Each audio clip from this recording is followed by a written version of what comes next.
الحمد لله والصلاة والسلام على رسول الله اما بعد.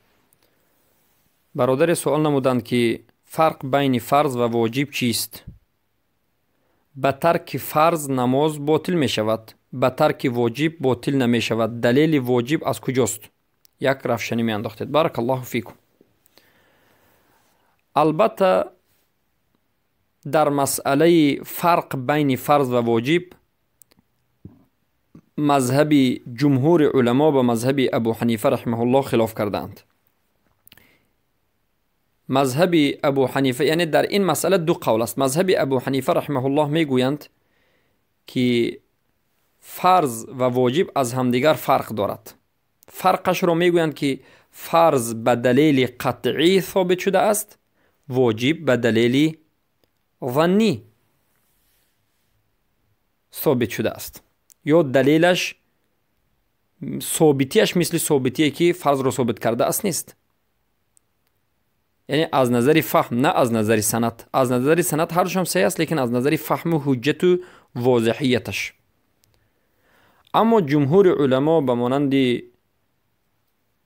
مالک، ابن انس، محمد ابن ادریس شافعی، احمد ابن حنبل رحمه الله در قول صحیح میگویند که فرض و واجب از همدیگر هیچ فرق ندارد و واجب این مرادف کلمه فرض است، هم معنای کلمه فرض است. چخیلی که یک کلمه هم معنای دیگر را دارد، این چنین واجب هم معنای کلمه فرض است و این مسئله در علم اصول فقه معروف است. البته همین قول صحیح و راجح است. مثلا ما میتوانیم فرض بگوییم، ما میتوانیم واجب بگوییم، ما میتوانیم لازم بگوییم و این چنین در قرآن کلمه کتب ذکر شده است. کتب علیکم القتال و هو کره لکم. عموما کلمه فرض به هم مرادف های خود را دارد، هم معنای خود را دارد. واجب، لازم، کتب اینها همه هم معنای کلمه فرض است. بارک الله فیکم. پس این دلالت میکند که فرض و واجب از همدیگر هیچ فرقی ندارد. اما سؤال دومشان این است که به ترک فرض نماز باطل می شود و به ترک واجب باطل نمی شود. دلیل از کجاست؟ دلیل واجب از کجاست؟ بارک الله فیکم. اولا ما وقتی که مسئله را بیان نمودیم که فرض و واجب هیچ فرقی ندارد، باید فهمیم که ما عملهای درون نماز را به فرض و واجب جدا نمی کنیم، بلکه به رکن و واجب جدا می کنیم. علما می گویند رکن و واجب هر دویشان فرض است.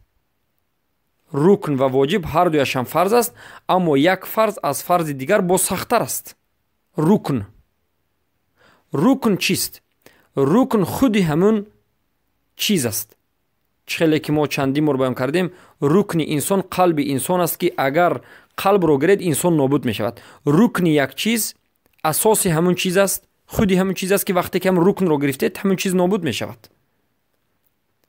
اما واجبات این یک چیزی ضروری، یک فرضی است که وقتی که گرفتید باطل نمی شود، نابود نمی شود. بارک الله فیکم.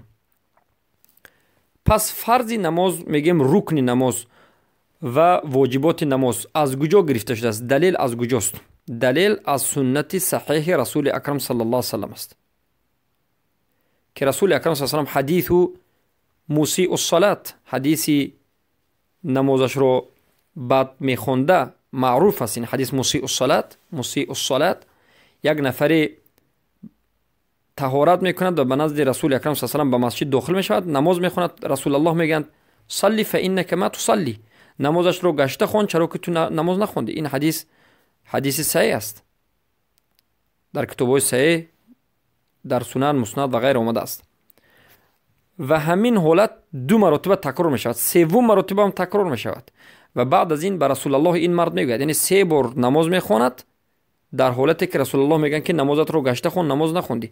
و بعد از این صحابه از رسول الله میپرسد که پس چگونه رسول الله نماز خوانند؟ و در یک روایت اومده است که علمنی، به من نماز خواندن رو رسول الله تعلیم بدید. رسول اکرم صلی الله علیه و سلم میگن اگر نماز خوندن خواستی فاسبغ الوضوء، اول طهارت را به نهایت کامل و شامل بگیر. خیلی که شریعت و سنت گفته است که البته این شرط صحتی نماز است. اگر طهارت نباشد نماز صحیح نیست. نماز خوندنش ممکن است به طهارت، بله میخونید، رکوع میکنید، سجود میکنید، اما نماز قبول نیست، برای اینکه شرطش نیست. خیلی که شرطی کلمه لا اله الا الله شرط صحت است، اگر این شرط ها نباشد لا اله الا الله صحیح نیست. این چنین شرط نماز این وضو است. وضو نباشد نماز صحیح نیست، گرچنده که خوندید هم صحیح نیست، قبول نیست.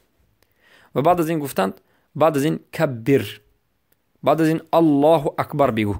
این دلالت میکند که الله اکبر گفتن این چی است؟ این رکن نماز است. وقتی که الله اکبر تکبیرت الاحرام را نگفته نماز میخوانید، این نماز باطل است، قبول نیست، ناسالم است. و بعد از این چی گفتند؟ فقرأ ما تیسر لك من القرآن، از آن چیزی که حفظ از قرآن میدونی بخون.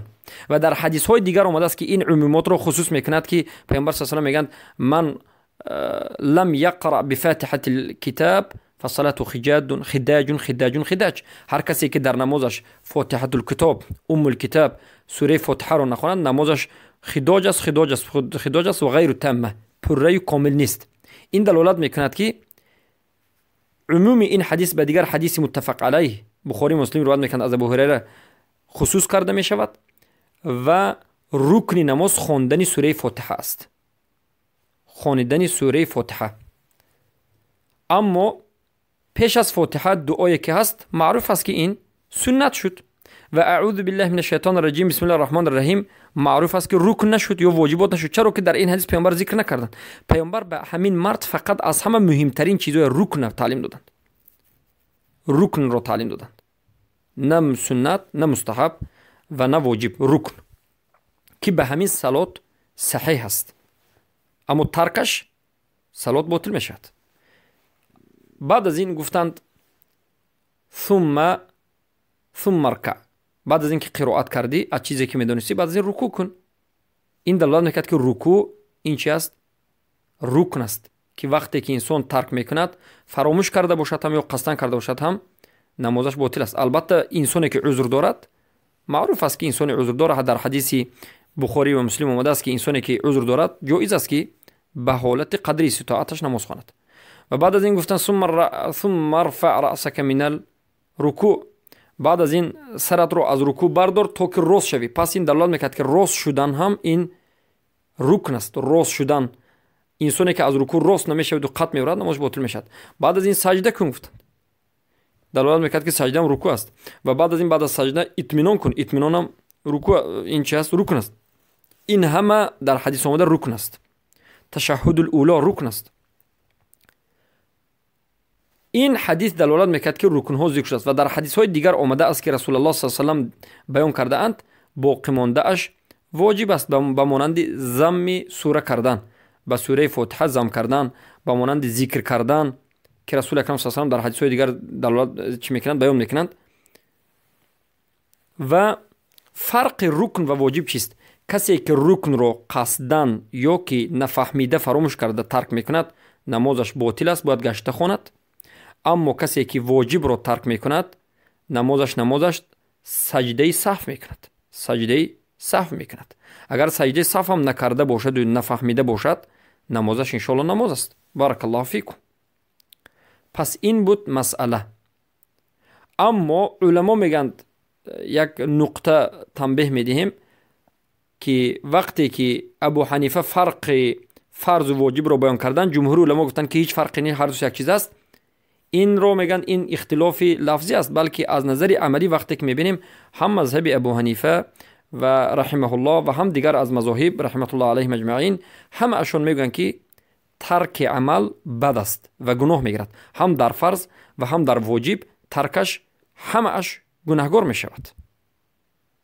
اما یعنی مذهب ها فرض رو مذهب ابو حنیفه باطل میگویند و واجب رو این چنین در بعضی حالات فرق میگذارند.